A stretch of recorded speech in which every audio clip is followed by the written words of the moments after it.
har bitta tadbirkor biznesi muvaffaqiyatli va ko'p daromad olib kelishni xohlasa va kasodga uchrashni xohlamasa, unda mana shu 7 ta bilimlarni bilishi shart, aynan shart. Nafaqat nazariy bilish kerak va uni amalga qo'llab bilish kerak. Bu bilimni o'rganish kerak bo'ladi. Xuddi matematika kabi, fizika kabi mana shunday bilimni o'rganish kerak bo'ladi. Ko'p tadbirkorlar shunga ahamiyat berishmaydi va kasodga uchrashadi.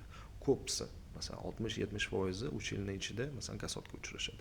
Shu holatga uchrashni xohlamasangiz agar mana shu 7 ta bilimlarni bilishingiz aynan shart.